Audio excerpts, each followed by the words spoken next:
Hey, a grand welcome if you were new here, or welcome back to my channel. I've been seeing a surge of Sims reality shows on YouTube lately, so today I'd just like to talk about a few mods or tips for you to host your own reality shows in The Sims 4, whether it's Survivor, Brick Brother, Love Island, The Circle, or whatever's on TV these days. And if you're on console, my deepest condolences. I'm keeping you in my thoughts. But I do have a trick or two at the beginning that you can use without mods if you don't already know about them. And feel free to comment down below any other mods or tips you have that I didn't mention. Alright, on to the video. General tips. So we will start with some general tips that are mostly in the Sims 4 settings themselves and like not related to mods at all. The first thing is the autonomy setting, and this is so important. If you want to do challenges and you don't want Sims to like run around or talk to strangers or each other, just set autonomy to off and you can turn it back on after the challenge. And while we're here, you can set the Sims lifespan to long or turn off auto age if you don't want to worry about like birthdays when you're doing the show. And the second thing which I use in Survivor is changing the season duration if you have the season's expansion pack. A lot of shows from my experience happen in the summer in the land of hot bods and swimsuits, so I like to set my shows to happen in the summer for like as long as possible. This helps lessen crazy weather like thunderstorms or blizzards or like excessive rain. MC Command Center. I think anyone that plays The Sims with mods will have MC Command Center, but I will mention it anyway because it's so useful. And I'll point out a few settings that I use for my reality shows. Firstly, under gameplay settings, maximum household size. This is probably the most important one if you want to play with more than 8 Sims in your household for your shows. In my extreme cases, I always start with like 18 or even like 20 people.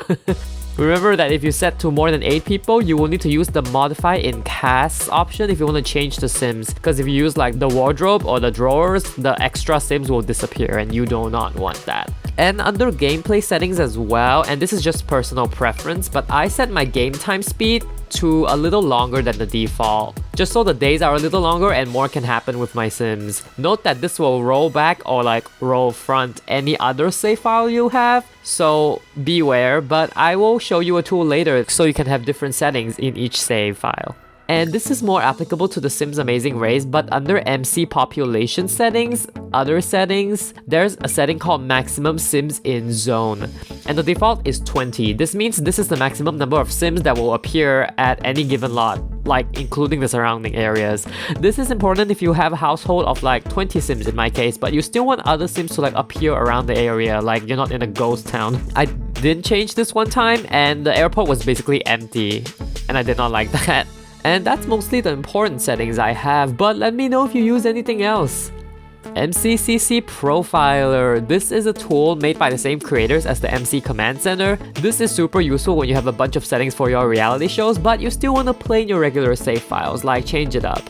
You can create profiles and save particular settings for each different save file. Like for example, I have my Sims Amazing Race profile here, which have the settings mentioned above, and a regular setting for my like shorter days, like more populated towns, etc. This is insanely useful just for having different settings and different save files in general.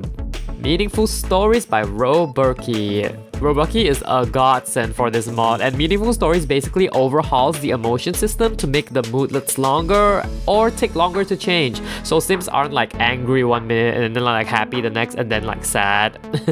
There's a lot of features to this, and the most exciting part is that you can tune it whatever way you like, so you can adjust the settings to whatever you see fit. I like this mod just for making more dramatic Sims instead of just having like happy Sims all the time, because that's boring.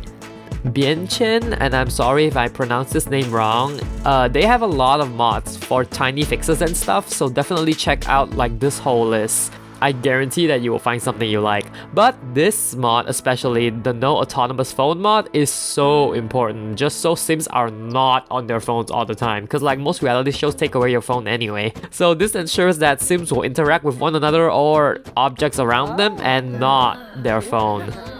You may have to use like Ctrl F to like search the site for like this specific mod, but feel free to look through all of them. And while we're on the topic, Bienchens also has a trait overhaul mod, which makes Sims with certain traits better at certain skills and jobs and how they interact with others. Like a gloomy sim will get along better with other gloomy sims and less with cheerful sims, and their happy moodlets would decay a little bit faster, and like so on. This kind of makes the traits a little more alive, so definitely I like that. Alright, this is a mod called NPCs F Off or Selective Auto Chat by Zerbu. This mod is so important for all kinds of gameplay, honestly. Are you tired of random sims interrupting your dates or your conversations when they don't know you? Like, sir, who the hell are you? Well, as the name mentions, this makes it so the NPCs do not talk to you if they don't already know you. And this is maybe more useful for like the Sims Amazing Race, so I wasn't interrupted in public places, for example. It may be less useful when you're like in a closed environment already, like Survivor. The link I added for this also includes a lot of tweaks and other mods, which can be very useful to you, so check it out, but this is the one that I'm highlighting to you today. Next up, we have Emotional Socials by Helene. This mod adds about like 60 different interactions that are directly dependent on one's mood. And they can be autonomous too. The most shows I have I leave autonomy on, so these interactions just add more drama and humor when the Sims are in a particular mood. And it pairs super well with meaningful stories as well. UI cheats, another important mod that I absolutely cannot live without. UI cheats allow you to change anything basically from the UI. So if you want to remove certain moodlets, done with a right click. If you want to change the time or change and check relationships between Sims or like change their needs, everything can be done with a click if you have this mod. The Walk Normal mod by Mizori Yuki. Are you tired of Sims walking like this when they gotta pee? Seriously, who walks like that when you need to pee? This mod changes walking animations in general, but I absolutely have to change the peeing walk style from this atrocity to jogging, cause like, of course you want to get to the bathroom as quick as you can, right? I was tired of Sims peeing themselves because they take like 10 years to walk to the restroom. Now this is mostly for the Sims Amazing Race, but this little tweak helps you add the run here option wherever you want to go. Since like the jog here option only appears when you have like the fitness skill, and like I just want my Sims to get to places as quick as possible. So I don't know, maybe you can find some use out of this too.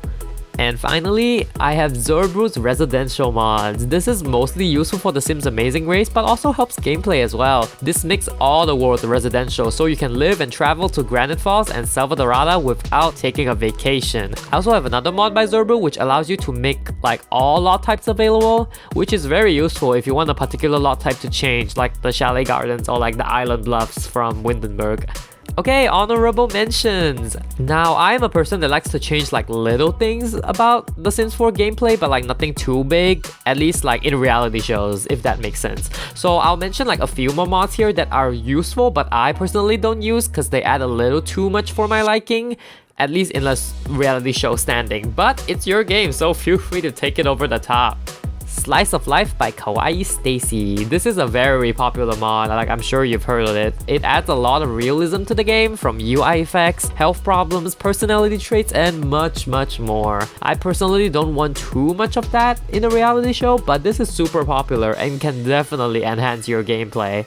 Next, we have Wonderful or Wicked Whims by Turbo Driver. This adds attraction systems, impressions, more personality, and nasty things if you play with Wicked Whims, which I don't use, but if you're doing like a love-related reality show and you want to see messy relationships, I'd say go for it. MSQ Sims No Idle Chat. This mod removes idle chat completely, which means Sims have to choose a proper interaction, whether it's like friendly, funny, or mean when they talk to one another. This makes the Sims a lot more alive for sure, but personally I feel like the Sims get their relationships a little too fast with this mod, especially when they have like nothing else to do besides talk to each other in most of my shows. I like relationships to be a little more gradual and like built up over time. But if you want a lot of ups and downs and meaningful conversations, this is definitely the mod to have. And last one in my honorable mentions is traits, like custom traits by Kiara for Sims and Vicky Sims. Custom traits are the best way to add more to the game, and I do use these traits sometimes outside of reality shows, but like the previous mod, I mentioned some of these traits do a little too much and they have like long-lasting moodlets, but do check them out if you want to spice up your game, like the possibilities are endless. And that's all I have for you today. I hope I helped in some way if you want to try a new playstyle or simulate your favorite shows. Let me know if this video is helpful at all and if I should do more videos like this, like behind the scenes or something. So comment down any questions you have. Also, feel free to share down below any mods that you use that I may have missed. I hope you have a great week ahead, and I'll see you in the next video.